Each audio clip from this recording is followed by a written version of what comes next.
All right, welcome back, everybody. My name is Jeff, and we're going to be talking about Blood and Plunder.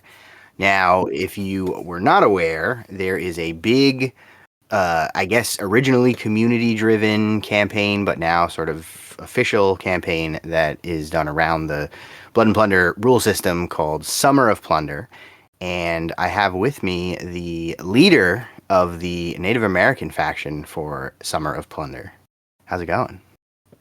Good. How are you today? I'm doing great. So I definitely want to get into all the shenanigans that happened with Summer of Plunder, and for anybody listening who isn't familiar with how Summer of Plunder works, we'll get into that as well. But before we do that, can you just tell me a little bit about how you got into Blood and Plunder and like how long you've been playing? Yeah, certainly. So we have probably a group of about 6 or 8 of us in Lethbridge. So where I live, little city in Western Canada that I live. We picked up the game shortly after their original Kickstarter, and just typical gaming nerds. As you get a little bit older, you start getting into historicals, right? And so your eye gets caught first by the pirates, of course, but it's really more. It's not just a pirate game, right? It's so much more than that. You've got all the European powers and obviously the North American native tribes. So we've been playing for quite a few years, and so just that one when we first started, it was all everybody bought their own faction, and we had these ongoing wars, and then Blood and Pigment, who puts on Summer of Plunder. They started this global campaign. So again, we'll talk a little bit maybe more about their campaign in a few minutes. But then the global campaign kind of made sure that we were really like rabid players during that Summer of Plunder time, so that everybody was countries were trying to outdo each other and win prizes and all those fun things. So that's kind of how we got into it, and then. As things kind of evolved through these Summer of Plunder, at one point in time, for a number of years, I played for the Dutch, but we noticed that the native faction always didn't have very many players, so we decided locally a couple of years ago that we would all play natives just to help bolster their numbers. So we literally brought like 12 players, which I think doubled their number of unique players that year. The whole community, our whole local gaming group started playing natives. And unfortunately, yeah, they didn't get across the finish line that year. And so then we were asked if we would take on a leadership role this last year, which so I did. And as many of your listeners will notice, we didn't win. We finished second. By 1 point, it was so close. By 1 point. So absolutely. Yeah, I know. There's definitely been. It's kind of been a running joke that the natives have the least amount of support in Summer of Plunder, but I'm glad to see that that's changing, at least to an extent. So since then, have you primarily been playing natives since you kind of made that focused effort to give us some support? Yeah, absolutely. Actually, I think I've played exclusively natives for the last couple of years now. So Awesome. And then even and one of the challenges actually are because our local group largely just played native the native faction, as well as that, as we're trying to bring in other players and they're enjoying, because it's such a great really strong rule set and a good game. Miniatures are beautiful. There's other factions and there's other parts of the game, right? So you're like, well, here, come over and play an unaligned game, but still log your game for the natives, and we'll go from there, right? So I did that. It's been a little bit hard to bring in new players to show them all of the game when you're like, here, play with the most complicated faction you can initially. So. Well, I'm glad you made it to the best faction, no matter how it was that you found your way here. We are the good guys. It really is. So you said they actually reached out to you directly to ask you to be the commander? They had asked. I kind of helped a little bit with the commander the prior year. I wasn't his second in command, but there was some language barriers. Maybe that's too strong of a word, but and some time zone issues. So I kind of helped kind of facilitate a few things in the prior year, and so it was like, hey, are you interested in stepping up? And so yeah, I thought I'd throw my hat in the ring and see how it would go. So Very cool. Yeah, so I think we can probably just get right into it. So, Summer of Plunder, again, was like it was originally the Blood and Pigment guys. They just decided to do, an online participation campaign, and it sort of tracks a meta progression among the different factions of Blood and Plunder. Can you give us a little bit more insight in how that works and sort of what it looks like from the commander's perspective?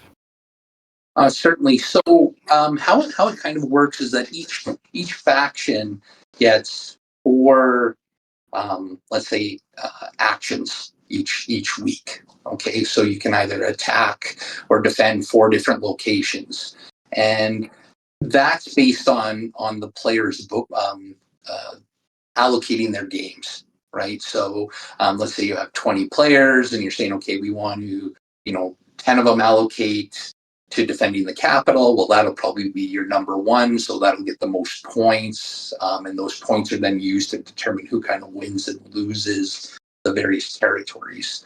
As a leader, you then get three actions to kind of supplement those national actions, if you will. And so as a leader, you can kind of add points to attacks or defense, or you can raid, which was the bane of our existence. This last one, the Spanish wouldn't leave us alone, and or you can trade seed territory, seed points, offer tribute, and stuff like that. So as the leader, what you're trying to do is you're trying to wrangle all the players to kind of allocate their games in kind of a manner that you'd like to see them kind of go towards on the map, and then you're trying to determine where you'll put your actions to kind of supplement those. And then of course there's all the politicking, so you spend probably so much time, especially on the day that a weekly results come out, you're spending almost the entire day texting back and forth with other leaders, trying to broker what's going on, break alliances, form alliances, and all those types of things. So it's definitely a game upon a game. That part of it. It was a lot of fun. I'm not going to lie. I'm not sure I have it in me to do another one, especially after coming this close. Yeah. But it was great. It was a lot of fun for sure. Met some great people, even the ones that stabbed us in the back. I'll never forgive them. Typical No, Spanish. no. Typical Spanish. Yeah, yeah, absolutely. Those pirates. So, so, What did we? so you're both kind of coming up with your own plan as far as where you want to go in this like territory control meta game, but also you're trying to guide whatever players are playing and supporting your faction towards specific actions, because if people just don't focus on the right areas, they just submit their games without consulting you, then it'll kind of make the plans fall apart. Is that a good? That's exactly that was something this year that happened quite a bit, because yeah, you're trying to encourage players to allocate their votes, but if they decide to vote in a different way or allocate their points out a different way, then yeah, absolutely, it can kind of mess up your plan of action, if you will. And this year was the Blood and Pigment guys. They kind of put more of a fog of war over the campaign.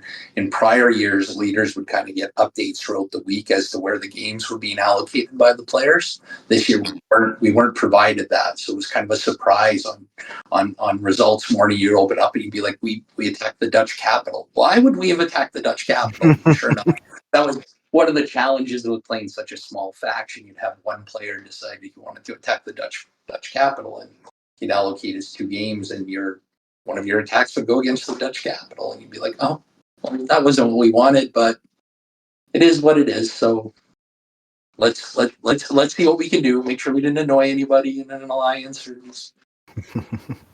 It's surprising to me that there's such a discrepancy in the player base, because like obviously the game was around for a few years. Like when it originally launched, there was no native faction. It kind of came in the first big expansion. I don't remember exactly how long. I started when the natives came out, so I don't know exactly how long the game was out prior to that. It was at least a year or two. Yeah, it was 2 years or a year and a half. Yeah, that's not. Like it was right at when No Peace came out. Right, that's about when we joined too. Yeah. It was right around. time. So So, but I'm surprised that, so obviously, the English and the Spanish and everybody had a bit of a head start in terms of the player base getting on board. But I'm a little surprised that it's still such a big discrepancy because just anecdotally, like I don't have a big group here, but of the half dozen people that I've played the game with in person, at least two of them, one of them will only play natives, and one of the other ones is like partial, plays them, dabbles with them. So it's strange to me that there's such a discrepancy still.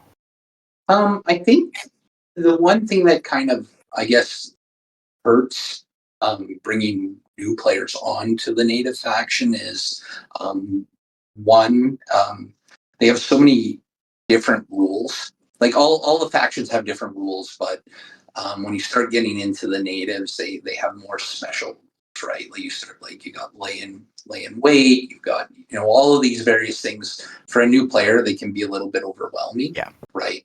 Um, they're also, I think, when you start looking at Blood and Plunder, a lot of times the big ships draw people's attention, right? Like I was originally a Dutch player, and I have a flute, and I have like between me and my son, we probably have like 4 or 5 ships. Like we have a navy, we have a sizable navy. Right. But when you play natives, right, you're really limited Right. on some of those boats, and I'm not sure that is necessarily a negative thing, but I think sometimes that doesn't necessarily encourage. I don't want to say it discourages, but it doesn't encourage people to join the faction, right? I think that's a good point. Yeah, because that's definitely a big part of the game that appeals to a lot of people, and because you're basically limited to, like, you can't use cannons. You're limited to little canoes and like piraguas, which are like smaller than any ship you'd take in an English in a European faction. So I think that's definitely a big part of it for sure. And not that they're, it's not that you can't play them in the naval games. It's just it makes it a little bit. You play them very differently, right? Just in general, they play very different Yeah. than all the other factions too. And if you start looking at a lot of the European nations, like a lot of the models are kind of interchangeable. Mhm. They're interchangeable, right? So a lot of them you'll have sailors. Well, they're Spanish sailors or they're English sailors or they're pirates, or you can kind of jump between factions quite easily with the other ones. Right. The native models are very specific looking, right? Like they're, you know, I mean, you can always proxy them. We never have a problem locally with proxying them, but I know some people like to have a WYSIWYG type of a thing. So Yeah. Yeah, no, it makes it harder, I think to that point, it makes it harder to jump to like have a secondary faction as the natives. If you play the English, a lot of your stuff will just work as French models if you just want to try playing them as French, but it's not really the same when you play natives. It's actually why I got into unaligned a little bit because there's a lot of native presence in some of the unaligned. that's absolutely no, that's right. And one of the other things I think too, even with Summer of Plunder, was so when they originally started off with Summer of Plunder, the how they allocated those faction actions were a little bit different. Like it used to be like if the English were attacking an area and 50 people allocated, and the natives were defending, and they only had the whole entire group was only 50 people, unless they put everything against there, they were that territory. Like it actually used to be on votes rather than on a Right, it point was system. weighted by the number of people participating, yeah. Yeah, and so I think that really, again, a lot of people kind of after the first few years of the native faction really struggling because of those numbers. I think it's that probably didn't encourage people to play them either. Now you're moving to we had a really strong year this year. And to be honest, even though we didn't win, what I hope happens is that it just kind of shows people, hey, this is a very viable faction, and I hope that, next year, instead of there being, you know, 25 players or 50 unique players that maybe played one game or something, but like, I hope that there's 100 players playing next year. I really do. Yeah. Yeah, definitely. I agree. If you're enjoying this video and you want to support the channel, then there's a couple of different ways that you can do that. The first would be to pick up some merchandise through my merch store. You can grab a t-shirt, a hoodie, a mug, a sticker, all sorts of cool stuff like that.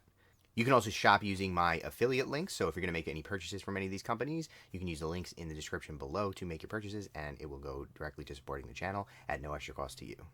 There's also a link for my Ko-fi if you would just like to give me a tip, or my Patreon if you want to support me longer term. I have a bunch of different tiers there, and there are all sorts of benefits available to people, such as early access to videos, ad-free videos, the opportunity to vote in polls about upcoming content, and extra entries into the giveaways that I run occasionally. But if none of that is your cup of tea, no problem at all. Just make sure that you're subscribed to the channel and leave a like on the video. It actually helps a tremendous amount. And if you want to go the extra mile, then consider sharing the video out with some friends who you think might find it interesting. The YouTube algorithm is not kind to small YouTubers, so that helps a whole bunch. Other than that, consider joining the Discord, also linked in the description, where you can come and hang out with me and the rest of the community and talk games. But with that, let's get right back to the video. So they changed the way that it works so that it doesn't disproportionately favor bigger factions, which is, I think, obviously a good move. But how then do they determine whether you succeed or fail? For example, if you're attacking a territory that they're defending, that's being defended, what determines whether you take that territory or not? So yeah, so go back to kind of the earlier part of the conversation where we were talking about how each nation gets kind of 4 actions. So based on where those are in your, like, so you'll play a game, it'll be worth so many points. You'll allocate your points to one of any of the territories, right? Ideally, it's one of the 4 that your leader is kind of encouraging you to take. Right. You know, you'll allocate your points, and they'll say, okay, the number 1, the top one that receives the most points is going to get 4 points. So it's got 4 points worth of attack against the territory. And so most of the territories have a blanket of 1 defense. So if nobody's actually defending it, you've got an attack of 4 against a defense of 1. You've won that territory. You've captured that territory, right? And you go down to the next one. That's worth 3 points, 2 points, 1 point, right? And so those are kind of allocated in. And then the leader can allocate potentially an attack with a +1 to one of those attacks. So potentially moving that 4 up to a 5, right? A defense, a +1 to a defense. So, you know, if there was a territory with where it's been allocated a defense of, you know, let's say the second from the bottom, it's 2. It's got a natural defense of 1, and so it's got a defense of 3. It would still lose that 4, but the leader threw a +1 on there. Now it's a 4. So the 4 ties the other 4. The defense holds. The defender holds the territory. You know, and it's interesting when we get into some of those voting.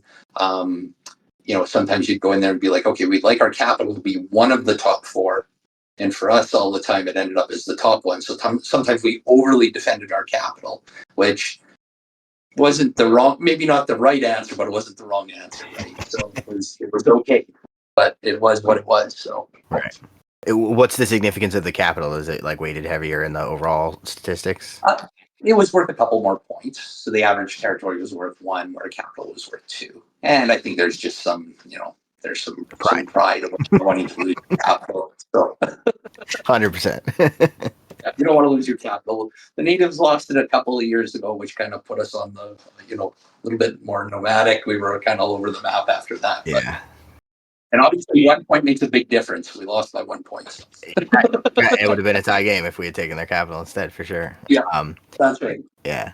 So you mentioned the politicking, and I know that's, at least from the perspective of the people that are heavily involved, that's one of the most interesting bits of this. So tell me a little bit about some of the politics that went on here. I know especially early on, the Spanish were a real thorn in our sides. The pirates were doing exceptionally well, and they ended up winning. So I guess that checks out. But tell me a little bit about the politics that went on here. It's a 9-week campaign?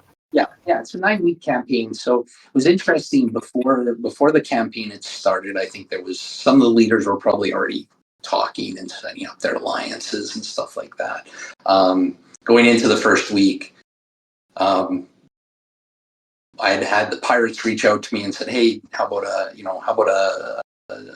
either an alliance or a non-aggression pact?" And I was like, "Okay, well, we need some friends, so sure, why don't we do that?" And so we kind of entered into that. And then we also had the neighbors also had a non-aggression pact with the French as well. Now that made very interesting kind of things going on there, because then the Spanish and the French formalized their alliance, announced it to the world, where usually these alliances are kind of kept under wraps a little bit. Nobody shows them or talks about them. What was interesting this year, though, was the blood and pigment guys, one of the rules that they changed was trading. So you could always trade, and you used to trade, and if you did a trade, you got plus 1 point. They created this where you could trade, and if the other kind faction reciprocated the trade, you both got 2 points. Well, that kind of set up these alliances and kind of announced them to the world almost right away, right? So we had, obviously, if you look back, we were trading with the pirates right from day one. The French were trading with the Spanish, and the English and the Dutch were trading. So you could kind of see where these alliances were kind of forming already. What was interesting was, obviously the Spanish and the French worked very closely together. I don't know what I did to annoy the Spanish commander, because he came after us something fierce for a while there. Actually, it seemed we had a blood feud the entire time. We'll just note that we actually beat them, so it's okay. We won the blood feud, so that's all that matters. I think the Spanish commander probably has a thing for historical accuracy, and as someone with both Spanish and native ancestry, it pains me to have to see it. But Fair enough. So, great guy though. That's not taking a shot at him. So there was, it was what it was, but it was kind of interesting. You could see, some countries pushing for, different alliances or trying to break the alliances, and all every week nonstop throughout the thing, you'd get messages being like, "Hey, these guys are going to attack you. These guys are going to attack you. These guys are going to attack you here." And half the time it was just noise. Like, it wasn't truth. It's half truths or full-faced lies or bluffing or whatever. It's part of the game, right? It's the game on top of the game. So, going into it, I talked to, if you look kind of back through each faction has its own kind of channel on Discord where there's conversation occurring, right? And obviously for the people that played in it, they'll understand that.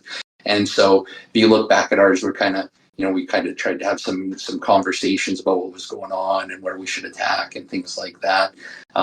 It was funny even at the end where I was like, well, it's going to come down. I drummed up some support for us to kind of help us maybe take us across the finish line.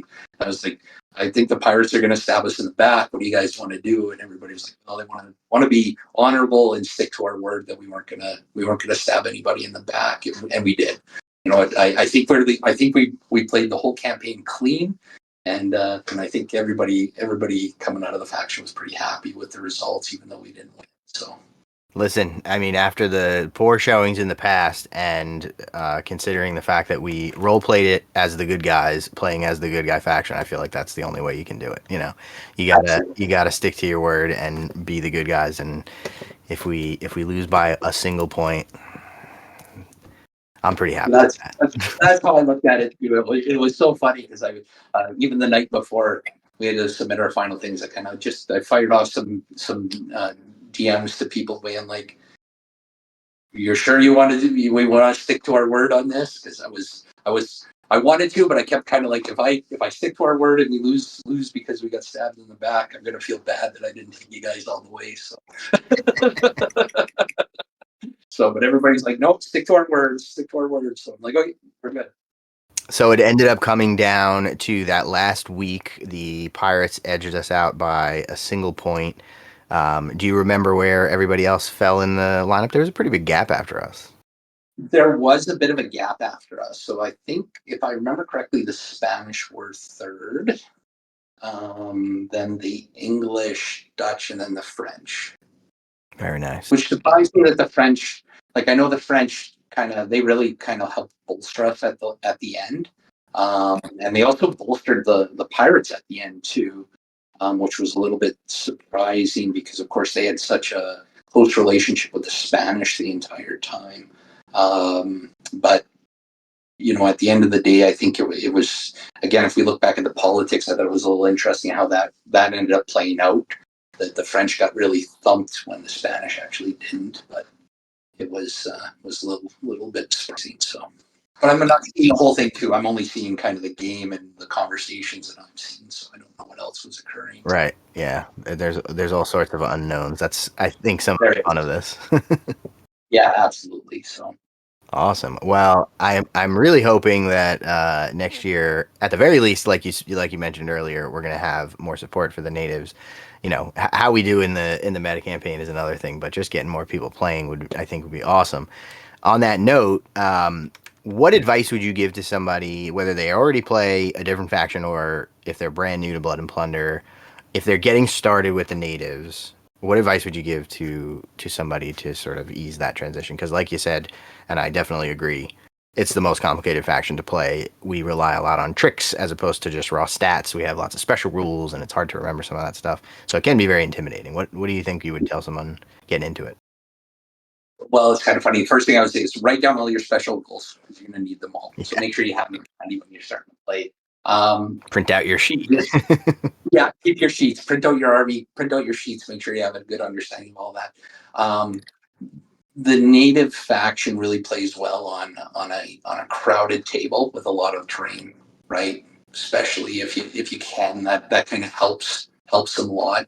I like to tell people what you want to do is you want to close the gap, right? You want to use your bows or whatever to fatigue the other army. Then you want to try to close the gap because nothing hits harder on the charge than Native American units in this game, right? They hit like a truck. Throwing weapons, all those things are amazing. Um, there's so many factions on the native side that it's hard to say, oh, I'll try these guys, they're easier, try these guys, they're easier. Just everyone has its own kind of unique style. Try them all. You'll find some that you'll really enjoy. Um, if you find yourself in a playing naval with them, spread your forces out across as many canoes as you can, and then just try to turn it into a land battle as soon as you can. Do it Roman They're not style. not impossible to play them naval, but you want to turn it into a land Right. battle. Board their ships, and you're going to hit them like a truck, and you'll clean off their decks no problem. Firelock's got some great starter boxes with some absolutely beautiful models. So they're a great looking model for sure to buy and to paint up. They're just beautiful, but yeah, they are challenging. So it's just make sure you read them, make sure you understand the rules, and it'll be funny because after you play a few games, your opponents may not want you to play them Well, because they're incredibly strong if once you've learned how to use them. so I was gonna say exactly to the point you just preempted me there. They're trickier to learn because you have a lot of special rules, and you can get punished. I feel playing the natives because, for example, our melee saves are absolutely terrible. So if you play poorly, you can really lose hard. But once you understand how they work, it can be very hard for your opponent to deal with the natives because they have so many tricks and they have so many special rules that make them play, a lot different than the way the European factions play, and a lot of people don't know how to deal with that very well.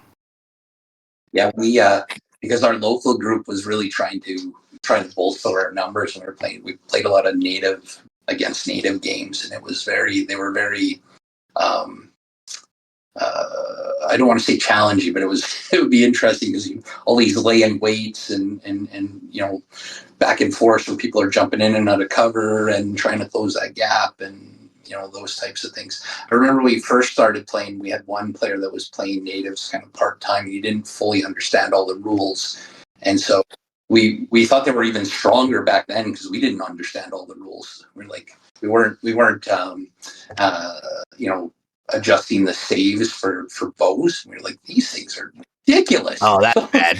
These are so strong. They shoot multiple times in a turn, just massacring us. Then all of a sudden, there's a -2 on the save. Okay, yeah. Now they're a little bit more balanced, but there's still, like you said, there's so many great rules with them. So many flavorful rules that once you learn them, they're great, just amazing. So. Do you have any native factions that you especially like to run? Um, I'm really quite partial to the I want to like if we look at kind of the some of the older ones, even from No Peace, like the Golden Island tribes and stuff like that. Obviously, use a Wabanaki a lot. Lots of people will use them. And as the timeline kind of has moved on in the game, obviously, when we start looking at like the Iroquois and all those types of things, all really excellent factions. I'm a little bit more partial to going back and using the poison arrows and stuff like that. I really love those factions, but there's a lot of really great strong units once you move into like Fire on the Frontier and all those expansions. So Yeah, I originally what really appealed to me about the native expansion was that it was specifically focused on the Caribbean, and I mostly played South American tribes because I have ancestors from Colombia, and that's probably not really representing them, but it's kind of the closest thing that we have. So I played yeah, them a lot and used poison arrows because, of course. And then I later realized, I found out that like that's a very meta, like very competitive faction to play, and I was like, okay, I'm gonna try some other stuff so I don't just keep abusing all of my opponents. yeah, no, that's fair. But those are kind of the ones I like to use, even though they might be meta, I guess. But like the yeah, those Southern American factions they're a lot of fun, right? As you kind of move up, you start getting to where they're using, the same muskets and stuff like that. So in my opinion, they lose some of that flavor, like that uniqueness, Yeah. right? They don't entirely because they still have some wonderful rules, right? But they just those original ones where there was, bows, they were very bow based. Really, there was only I think one or two Spanish units that were using bows at the same time during those first few expansions. So it kind of gave them their little bit more unique flavor, right? So Yeah, and they were, I think it was Milicianos Indios. They were Native American yeah, models. yeah, exactly. They just dressed Just like Spanish Europeans. units.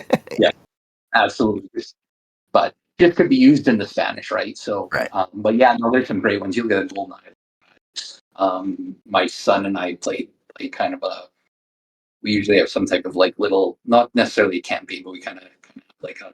He'll pick a faction and I'll pick a faction. We'll play kind of the same those factions against each other for a large part of the Summer of Plunder. So I had taken, I think it was a Creek this year, and he was playing one of the unaligned, so he could help me out. Obviously, give me some games.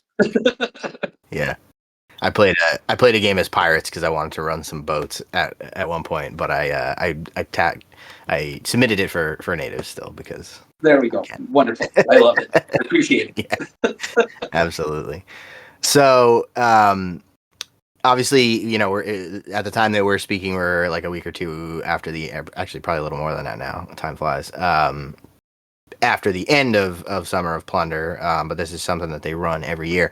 I know you mentioned that being the commander again would probably be a little more than you could stomach, but do you think you're going to stick to natives for next year, or are you going to move on to something different? I haven't quite decided. For a while there in my mind, I won't lie, I was kind of like I've been playing natives for the last couple of years, so I was kind of like, would be maybe nice to blow some dust off of some of those big boats that I haven't used much. But then I was sitting there looking, and I was just trying to mail out the last of the prizes to people, and I was like, ugh, I don't know that I can completely abandon that faction. So I feel like I'll probably will be back. So Yeah, it's there's like a running joke that the natives are everybody's favorite second faction to support for Summer Plunder because if you're not going to win with whatever faction you support, at least if the natives win, you don't have to feel bad about it, you know? that's fair, I guess. Yeah, and it's funny. It's just the leader. The role of the leader was like it's like you tried really hard and you came up at second, right? And you're like, I don't know that I can do much more to push yourself across the line. So maybe you need somebody with a bit of a different personality that maybe would have been like, nope, nope, we're doing something different this year and changing it up, right? So I think we got to keep being the good guys and we got to keep that's honoring fair. our word because that's No, that's fair. That's fair. That's fair. So before I let you go, then, what advice would you give to whoever is our fearless commander next year to make sure that we win by a point, as opposed to losing by a point or getting second by a point, I should say? Um, you know what? And that's probably why I can't be leader again next year, right? Because I'm like, I don't know. I don't know what I would have done any differently. Well, then, what do you think you did well that you could help them to replicate? That's fair. I think one of the things that would have liked to have implemented again was trying to get a little bit more. engagement, but I don't know that we would. Like, to be honest, like if you look at like the Pirates, I know they had a lot of engagement in their Discord. For the natives, like we had like, let's say 6 to 8 people that were kind of in the Discord. Even if they weren't active all the time, but there was a lot of, um, let's say, silent players, right? I don't know if they're not on the Discord or whatever, like, and that might be where you get some of that gap and where people are voting and allocating their games, Right. right? So you try to encourage people to be on that Discord and be part of the community, and so I think that's one of the things would be is just trying to maybe see if there's a better way than how I handled it to see if we can get more engagement, right? Because there was a lot of times where you'd have errant attacks, right? Or some things where you're just like, well, that didn't, oh well, it is what it is. You're not going to be upset about it. It's a game, but it's still at the end of the day, it was like, oh, we really shouldn't have attacked there. It should have been a defense somewhere, or it really needed to be an attack against a different location than a capital, right? Yeah. So Yeah, I don't know how you solve the problem of people that aren't on the Discord, because if that's where most of this stuff gets organized and people are submitting games but aren't on the Discord, then like I don't know how you get those people to join the Discord. They're probably just, heard about it on a podcast, or maybe they follow Blood and Pigment, but they're not like engaged in the community here. This tends to be where, Discord tends to be where we all congregate, but if you're yeah. into that, then I don't really know what we can do for you. Yeah, it was like, because I know, like, we weren't the only ones that struggled with that. Like, I know, especially at the start, I think the English and the Dutch really had a hard time with, again, kind of errant attacks and just like, oh, well, granted, you don't know how much of those errant attacks are really, they actually meant to attack that place and they're just saying they didn't know about it. It was a very convenient way to use the fog of war sometimes. We didn't actually ever do that. I can honestly say that. Yeah. There was a couple of errant attacks. They were just errant attacks. We didn't. But we had such a small number. Like, Right. we literally had a couple times where one person's game determined whether we attacked or not a location. Like, that's kind of how small of a group. I think there was a couple weeks where it was like I may have been half the points that were allocated to our group. I'm joking. I'm sure that wasn't that bad, but it felt like it.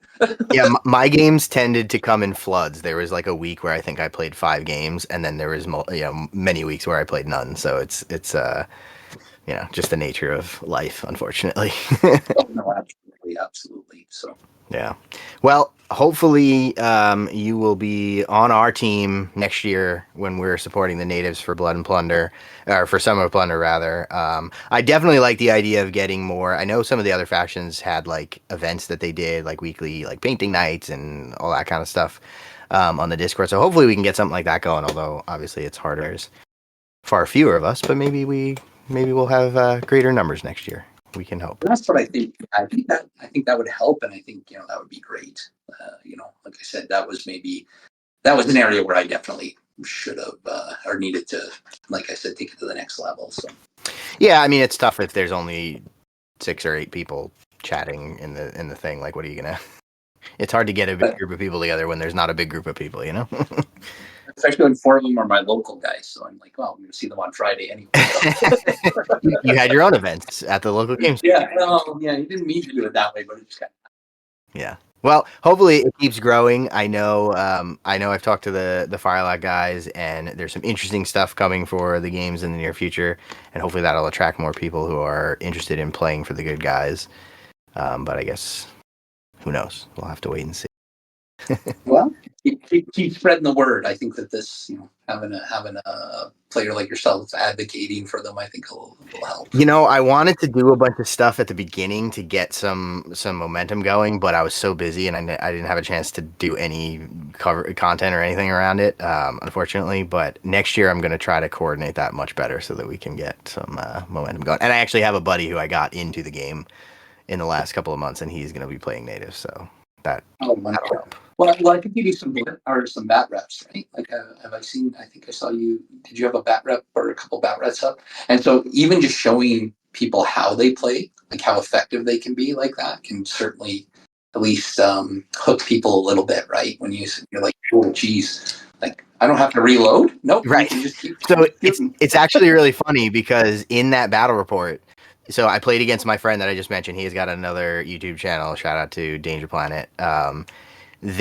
So he wanted to play natives, and I was trying to sell him on the game, and I was like, we'll film a game, and you can try my natives, and I'll play. I played the Maroons because I've never played not natives before. That was the first game I've ever played as not the Native Americans, and I got my ass whooped so bad. This was his first. He may have played a demo before. I forget, but Right. effectively his first game, and he whooped my ass so bad, and I was like, I didn't do this on purpose. I didn't lose to the natives just to lose to the natives. I had a tough time, but I'm just not used to how a lot of the other factions play. So it was very. I haven't played them again since then, but I'll try them again at some point. But yeah, hopefully we'll get some more stuff like that going, and we'll get more people playing for our team. Otherwise, we'll have to make alliances with maybe the Spanish next year, so they stop bullying us. Yeah, I know. I don't get that. Actually, I had to laugh. Actually, partway. I'm sorry, I'm dragging your show a little No, bit no, here, no. but I had to laugh partway through the year, or partway through not the year, the Summer of Plunder. Somebody's like, "Geez, did you like say something to them to make them mad?" I fired them off an email. I'm like, "Hey, are you mad at me? Like, did I say something? Did I insult your wife or something? Like, I don't know what happened here." He's like, "Oh no." I'm like, okay, good. It's like, no, you guys are good. Had to do it to somebody, I guess. And that was kind of how it started with them. I was like, well, they have to attack somebody. Yeah. If they already have alliances, then they might as well just attack someone else and see what happens, I guess. Yeah, that's right. Little did they know they were picking on the faction that was going to get second place, who was allied with the faction that was going to get first place. So they picked some really powerful enemies. They kind of did, to Yeah. be honest. Well, they absolutely kind of did. They got what they deserved because they didn't. Yeah. All right, awesome. Well, thanks so much for coming on and chatting Summer of Plunder with us. Like I said, I hope next year we'll have you at least supporting our team, if not leading it. And it was a pleasure fighting alongside you this time around. Absolutely. Thanks so much, and I look forward to listening to some of your content for sure. Awesome. Thanks. I want to send a huge thank you to the extremely cool kids tier on Patreon, the Steam Powered Scoundrels, Dogmatize, Spanner Rider, Tom Likely, Rob Younce, and Russets. And thanks for watching.